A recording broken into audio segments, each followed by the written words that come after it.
জয়পুরহাট সরকারি কলেজের অনার্স প্রথম বর্ষ বাংলা, ব্যবহারিক বাংলা ও দ্বাদশ শ্রেণীর ছাত্রছাত্রীদের বাংলা দ্বিতীয় পত্রের বাংলা বানানের নিয়ম ক্লাসে আমি স্বাগত জানাচ্ছি তোমাদেরকে। আমি মোহাম্মদ শহীদুল ইসলাম, সহকারী অধ্যাপক, বাংলা বিভাগ, জয়পুরহাট সরকারি কলেজ, জয়পুরহাট।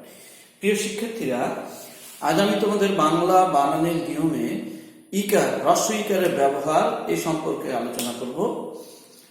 আমাদের বর্ণমালায় দুটি ই বর্ণ রয়েছে, একটা হচ্ছে হ্রস্ব ই আর একটি হচ্ছে দীর্ঘ ই। একটি হ্রস্ব ই আর একটি হচ্ছে দীর্ঘ ই। আমরা কোথায় হ্রস্ব ইকার ব্যবহার করব সে বিষয়ে আমি তোমাদের বিস্তারিত আলোচনা করে দেব। মনে রাখবে, আমাদের বাংলা ভাষায় উৎপত্তি বা উৎস অনুসারে মূলত দুই প্রকার শব্দ রয়েছে। একটা হচ্ছে তৎসম শব্দ আর একটা হচ্ছে অতৎসম শব্দ। তৎসম শব্দ বলতে আমরা বলছি সংস্কৃত শব্দ, যে শব্দগুলো সংস্কৃত ভাষা থেকে হুবহু বাংলা ভাষায় এসেছে সেগুলো হচ্ছে তৎসম শব্দ। আর যেগুলো কিঞ্চিত পরিবর্তিত হয়ে বা ব্যাপক পরিবর্তিত হয়ে বা অন্য ভাষার মাধ্যমে এসেছে সেগুলো হচ্ছে অতৎসম শব্দ। একটা জিনিস খেয়াল রাখবে যে তৎসম শব্দের বানানে কেবল দীর্ঘ ইকার প্রযোজ্য হয়। প্রতিবর্ণীকরণ ভিন্ন বিষয়, ওটা বাদ দিয়ে তৎসম শব্দে দীর্ঘ ইকার হয়। তাহলে অতৎসম শব্দে কি হবে? হ্রস্ব ইকার হবে। এই জন্য মনে রাখবা যে অতৎসম শব্দে সর্বদা হ্রস্ব ইকার হবে। অতৎসম শব্দ বলতে আমরা ব্যবহার করবো, প্রথমে পাবো হচ্ছে অর্ধ তৎসম। অর্ধ তৎসম, অর্ধ তৎসম শব্দে সর্বদা আমরা হ্রস্ব ইকার ব্যবহার করব। যেমন গিন্নি, যেমন আমরা বলতে পারি ছিরি, যা কথা ছিরি, কিংবা রাত্রি। এই শব্দগুলো মূলত সংস্কৃত গৃহিণী, শ্রী এবং রাত্রি শব্দের অর্ধ তৎসম সূত্র, এর জন্য হ্রস্ব ইকার ব্যবহার করা হয়েছে। তারপর হচ্ছে তদ্ভব। সংস্কৃত থেকে প্রাকৃত ভাষার ভেতর দিয়ে ব্যাপক পরিবর্তনের মাধ্যমে যে শব্দগুলো বাংলা ভাষায় এসেছে সেগুলো হচ্ছে আমাদের তদ্ভব শব্দ। এই তদ্ভব শব্দগুলোতে আমরা হ্রস্ব ইকার ব্যবহার করব, এখানে কিন্তু আমরা দীর্ঘ ইকার ব্যবহার করব না। যেমন তদ্ভব শব্দ আমরা বলতে পারি কুমি, মূল শব্দ ছিল কিন্তু কুম্ভীর, কুমির। কিংবা পাখি, মূল শব্দ ছিল পক্ষী। কিংবা হস্তি, মূল শব্দ ছিল হাতি, মূল শব্দ ছিল হচ্ছে হস্তি। তারপর হচ্ছে বাঁশি, মূল শব্দ ছিল হচ্ছে বংশী। এভাবে বাটি, মূল শব্দ বাটি, এখান থেকে এসেছে বাড়ি। তদ্ভব শব্দ আমরা হ্রস্ব ইকার ব্যবহার করব। তারপর হচ্ছে দেশি শব্দ। দেশি শব্দ যে শব্দগুলো আগে থেকেই এদেশে প্রচলিত ছিল, এদেশের আদি অধিবাসী যারা, তাদের ভাষার কিছু শব্দ আমরা বাংলা ব্যবহার করি, সেখানে আমরা হ্রস্ব ইকার ব্যবহার করব। যেমন ঢেঁকি, কিংবা বাটি, কিংবা আমরা বলি ঘুড়ি, কিংবা বুড়ি ইত্যাদি শব্দগুলোতে হ্রস্ব ইকার হবে। এরপর হচ্ছে বিদেশি শব্দ। বিদেশি শব্দে কখনোই দীর্ঘ ইকার ব্যবহার আমরা করবো না, ব্যতিক্রম ছাড়া। ব্যতিক্রম বলতে যেখানে প্রতিবর্ণীকরণ আছে সেটা ছাড়া বিদেশি শব্দগুলো হ্রস্ব ইকার হবে। তাই আরবি শব্দ শহীদ, আমরা এতদিন শহীদ মিনা, শহীদ দিবস দীর্ঘ ইকার দিয়ে লিখে এসেছি, কিন্তু যেহেতু এটা বিদেশি শব্দ তাই এখানে হ্রস্ব ইকার ব্যবহার করতে হবে। তারপরে হচ্ছে ধরো গরিব, আমরা হ্রস্ব ইকার ব্যবহার করব। ইমান, আমরা এতদিন আমরা ইমানে দীর্ঘ ইকার ব্যবহার করতাম। কিংবা ঈদ, যদি বানানটা আমাদের কাছে দীর্ঘ ইকার দিয়ে বেশি আমাদের কাছে প্রচলিত, কারণ আমরা আমাদের ধর্মীয় অনুভূতির সাথে এটা অনেকটা যুক্ত, কিন্তু যেহেতু বাংলা একাডেমি বলেছে যে বিদেশ শব্দের বানানে দীর্ঘ ইকার হবে না, তাই ঈদ বানানটা হ্রস্ব ইকার দিয়ে লেখা হয়।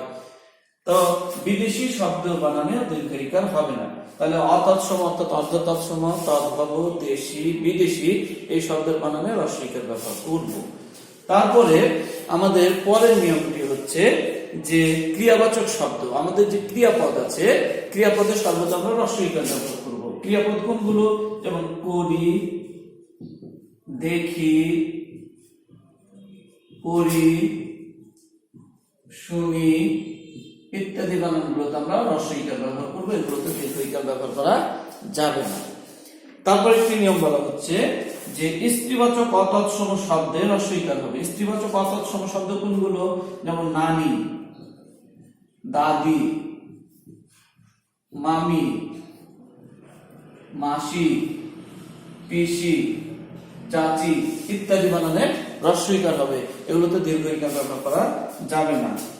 তারপর হচ্ছে ভাষা ও জাতিবাচক শব্দ, ভাষা বোঝাতে এবং জাতি বোঝাতে হ্রস্বইকার হবে, দীর্ঘইকার ব্যবহার করা যাবে না। ভাষা বোঝাতে যেমন আমরা বলতে পারি আরবি, এটা একটি ভাষা, কিংবা হিন্দি, কিংবা আমরা বলতে পারি ইংরেজি, ফার্সি ইত্যাদি, এগুলো হচ্ছে ভাষা। জাতি বলতে আমরা বোঝাচ্ছি ধরো বাঙালি, কিংবা জার্মানি,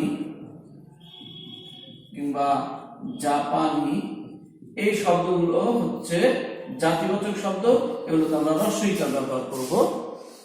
তাহলে আমরা পেলাম যে অর্ধ, তৎসম, তদ্ভব, দেশি, বিদেশি ভাষাতে হ্রস্বইকার হবে, ক্রিয়াপদের হ্রস্বইকার হবে, অতৎসম স্ত্রীবাচক শব্দের হ্রস্বইকার হবে, ভাষা ও জাতিবাচক শব্দে হ্রস্বইকার হবে।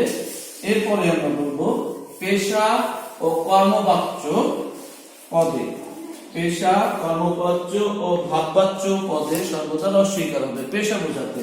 যেমন আমরা 5 নম্বর নিয়ম যদি বলি, যেমন ডাক্তারি, মাস্টারি,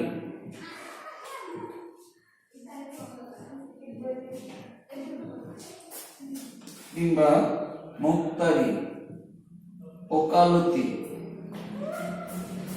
ইত্যাদি বানানে হ্রস্বইকার হবে। এটা পেশা, কর্ম এবং ভাববাচ্য পদে সর্বদা হ্রস্বইকার হয়।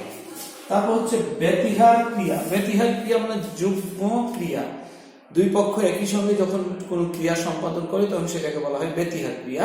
তো ব্যতিহার ক্রিয়াতে হ্রস্বইকার ব্যবহার করা হবে। যেমন কানা, কানি, চোখা, চোখি।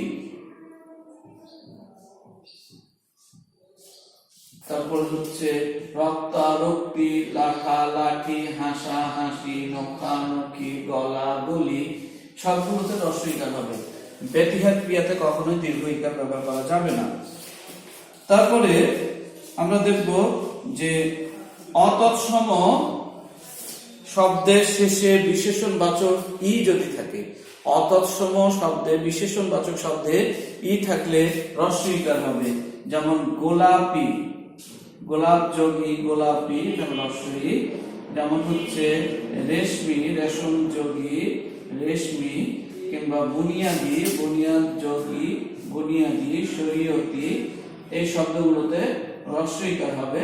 এগুলো সংস্কৃত নয়, যেহেতু ই প্রত্যয়, ইল প্রত্যয় নয়, তাই হ্রস্বইকার ব্যবহার করা হবে। তারপর হচ্ছে সংস্কৃত তি প্রত্যয়, এই যে আমরা বলছি কয়েদয়সী প্রত্যয়, এটা হ্রস্বইকার দিয়ে। এই তি প্রত্যয়টা যখন যুক্ত হয় কটা ইট হয়, যখন প্রকৃতির সাথে এর তি প্রত্যয়টা যুক্ত হয় তখন ক কিন্তু ইট হয়ে যায়, লুপ্ত হয়ে যায়, তখন তি থাকে। এই তি বানানটা সর্বদা হ্রস্বইকার ব্যবহার করা হবে। যেমন আকৃতি, প্রকৃতি, তারপর হচ্ছে বিকৃতি, উন্নতি, আহুতি, এরকম আমরা বলতে পারি খ্যাতি, জাতি, দুষ্কৃতি, নিষ্কৃতি ইত্যাদি। সকল অঞ্জলি দিয়ে শব্দ, অঞ্জলি শব্দটি লহিষ্যি দিয়ে, অঞ্জলি শব্দটি রহস্যি দিয়ে, তাই অঞ্জলি দিয়ে যে সকল শব্দ পাবে, অঞ্জলি মানে হ্রস্বইকার, তাই অঞ্জলি দিয়ে শব্দগুলো সর্বদা হ্রস্বইকার হবে। যেমন শ্রদ্ধাঞ্জলি, শ্রদ্ধাঞ্জলি, গীতাঞ্জলি, কিংবা অঞ্জলি, পুষ্পাঞ্জলি, জলাঞ্জলি, কনকাঞ্জলি ইত্যাদি অঞ্জলি হ্রস্বইকার দিয়ে হবে। তারপর হচ্ছে কর্তা বা ব্যক্তিবাচক অতৎসম শব্দে, কর্তা বা ব্যক্তিবাচক অতৎসম শব্দে হ্রস্ব ইকার হবে। যেমন কেরানি, কেরানি, মৌলভী, তারপর হচ্ছে মুহুরি, মুহুরি, পাদ্রী, এ বানানগুলোতে হ্রস্ব ইকার হবে। এগুলো হচ্ছে কর্তা বা ব্যক্তিবাচক অতৎসম শব্দ।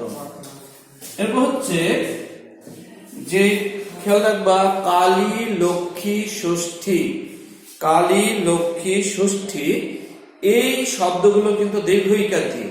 কালী, লক্ষ্মী, ষষ্ঠী এই শব্দগুলোর পরে যদি দাস যুক্ত করা হয় তাহলে দীর্ঘ ইকার উঠে গিয়ে হ্রস্ব ইকার হবে। যেমন কালী শব্দটি দীর্ঘ ইকার, কিন্তু কালিদাস তখন হয়ে যাবে হ্রস্ব ইকার। কিংবা লক্ষ্মী বানানে দীর্ঘ ইকার, কিন্তু যখন আমরা দাস যুক্ত করব তখন হবে হ্রস্ব ইকার। ষষ্ঠী বানানটা দীর্ঘ ইকার, কিন্তু যখন আমরা বলবো ষষ্ঠী দাস তখন হবে হ্রস্ব ইকার। শুধু দাস যুক্ত করলে হ্রস্ব ইকার হবে, কিন্তু অন্য কিছু যুক্ত থাকলে আবার দীর্ঘ ইকার হয়ে যাবে। যেমন কালী, কিন্তু কালী পূজা বা কালী মন্দির তখন কিন্তু দীর্ঘ ইকার থাকছে। লক্ষ্মী, কিন্তু লক্ষ্মী পূজা দীর্ঘ ইকারই থাকবে। ষষ্ঠী, কিন্তু ষষ্ঠী পদ তখন কিন্তু দীর্ঘ ইকার থাকবে। শুধু দাস যুক্ত করা হলে দীর্ঘ ইকারটা উঠে গিয়ে হ্রস্ব ইকার হবে। এরপরে একটি যে ইন প্রত্যয় যুক্ত শব্দ তো দীর্ঘ ইকার হয়, আমরা তৎসম বা সংস্কৃত শব্দের বানান পড়েছিলাম, সেখানে আমরা বলেছিলাম যে ইন প্রত্যয় যুক্ত শব্দে দীর্ঘ ইকার হবে। কিন্তু ইন প্রত্যয় যুক্ত শব্দের পরে যদি অন্য কোনো বর্ণ যুক্ত হয়ে যায়, যেমন তা কিংবা তয়ব, তখন সেটি কি হয়ে যাবে? হ্রস্ব ইকার হয়ে যাবে। যেমন প্রতিযোগিতা, সহযোগিতা, কিংবা আমরা বলতে পারি কৃতিত্ব, মন্ত্রিত্ব ইত্যাদি। ইন প্রত্যয় যুক্ত শব্দগুলো যখন, তখন কিন্তু হ্রস্ব ইকার। যেমন প্রতিযোগী, সহযোগী, কৃতি, মন্ত্রী দীর্ঘ ইকার তখন। আর যখন তয় বা তা যুক্ত হচ্ছে তখন সেটা হ্রস্ব ইকার হয়ে যাচ্ছে। তারপর একটি নিয়ম হচ্ছে যে আমাদের মনুষ্যতর জীব, মনুষ্যতর জীব কিংবা কোনো বস্তু কিংবা কোনো গুণ, কোনো ভাব বা কর্মবাচক শব্দ থাকলে সেখানে হ্রস্ব ইকার ব্যবহার করবো আমরা। যেমন হচ্ছে বেজি, বেজি, তারপর হচ্ছে সুজি, কাঠি, বেঙ্গাচি, তারপর কোন শব্দ হচ্ছে হাড়ি, রাগী, এই শব্দগুলোতে আমরা হ্রস্ব ইকার ব্যবহার করব, দীর্ঘ ইকার ব্যবহার করব না। প্রিয় শিক্ষার্থীরা, এরপরে আমি তোমাদের একটি বানান দেখাবো। সেটা হচ্ছে যে আলি প্রত্যয়যুক্ত বিশেষণবাচক শব্দ। আলি, এই আলি প্রত্যয়যুক্ত বিশেষণবাচক শব্দে সর্বদা হ্রস্ব ইকার ব্যবহার করবে। আলি প্রত্যয়যুক্ত বিশেষণবাচক শব্দে সর্বদা হ্রস্ব ইকার হবে। যেমন সোনালী, আমরা যদি বলি সোনালী ইলিশ, তাহলে সোনালী আকাশ বা সোনালী রোদ, তখন কিন্তু হ্রস্ব ইকার। রূপালী ইলিশ, রূপালী হ্রস্ব ইকার। কিংবা মিতালি, কিংবা হেয়ালি, খেয়ালি, পূবালি, চৈতালি, এগুলো বিশেষণবাচক পদ, এগুলো আলি প্রত্যয়যুক্ত। সোনা যোগালী, সোনালী, রূপা যোগালী, রূপালী, মিতা যোগালী, মিতালি, পূব যোগালী, পূবালি, এই আলি প্রত্যয়যুক্ত শব্দে সর্বদা হ্রস্ব ইকার ব্যবহার করা হবে, দীর্ঘ ইকার নয়। তারপরে আছে যে পদাশ্রিত নির্দেশক টি, পদাশ্রিত নির্দেশক টি সর্বদা হ্রস্ব ইকার হবে। যেমন ছেলে টি, মেয়ে টি, পাখিটি ইত্যাদি, এখানে দীর্ঘ ইকার ব্যবহার করা যাবে না। তারপর আছে যে যত প্রকার পন্থী দিয়ে শব্দ আছে, পন্থী পন্থী বানান সর্বদা রস্বইকার হবে। যেমন আমরা বলি উগ্রপন্থী, উগ্রপন্থী, কিংবা বামপন্থী, ডানপন্থী, কিংবা সরকারপন্থী ইত্যাদি। পন্থী বানানই হচ্ছে দীর্ঘ ইকারের পরিবর্তে হ্রস্ব ইকার ব্যবহার করা হবে। তারপরে ইত প্রত্যয় যুক্ত শব্দের হ্রস্ব ইকার হবে ইত, যেমন শোভিত, শোভিত, ক্ষুদিত, তারপর হচ্ছে কর্তৃত, বর্জিত। ইত প্রত্যয় যুক্ত শব্দের হ্রস্ব ইকার হবে। আবলি দিয়ে যে সকল শব্দ আছে, আবলি হ্রস্ব ইকার হবে। যেমন কবিতা বলি, রচনা বলি, কিংবা গুণা বলি,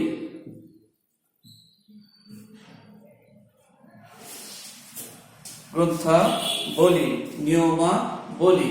এগুলোতে বলিতে কখনোই দীর্ঘ ইকার হবে না, কিন্তু আমরা দেখি নিয়মাবলী বানানে আমরা অনেকে দীর্ঘ ইকার ব্যবহার করি, যেটা সম্পূর্ণ ভুল। তাহলে আমরা এই শব্দগুলো দেখছি। আরেকটি নিয়ম হচ্ছে এরকম যে তৎসম শব্দকে যদি তদ্ভব করা হয়, তৎসম শব্দকে তদ্ভব করা হলে দীর্ঘ ইকার উঠে গিয়ে হ্রস্ব ইকার হবে। দেখো, মূল শব্দ ছিল হচ্ছে কি পক্ষী, এখান থেকে উৎপন্ন হলো পাখি, হ্রস্ব ইকার হয়ে গেল। হস্তি, এখান থেকে হলো হাতি, হ্রস্ব ইকার হচ্ছে। বাটি, দীর্ঘ ইকার, এখান থেকে হলো বাড়ি, তখন কি হলো হ্রস্ব ইকার হয়ে গেল। এভাবে আমরা বলতে পারি বংশী থেকে বাঁশি, দীর্ঘ ইকার উঠে গিয়ে হ্রস্ব ইকার হলো। এভাবে আমাদের ইকারের ব্যবহারগুলো জানতে হবে। আরেকটি ইকারের ব্যবহার আছে, সেটা হচ্ছে কি বানানটি হ্রস্ব ইকার দিয়ে হবে না দীর্ঘ ইকার দিয়ে হবে। এই ব্যাপারে আমি তোমাদের পরবর্তী ক্লাসে আমি আলোচনা করব। সবাই ভালো থেকো, সবার মঙ্গল কামনা করে শেষ করছি। আল্লাহ হাফেজ।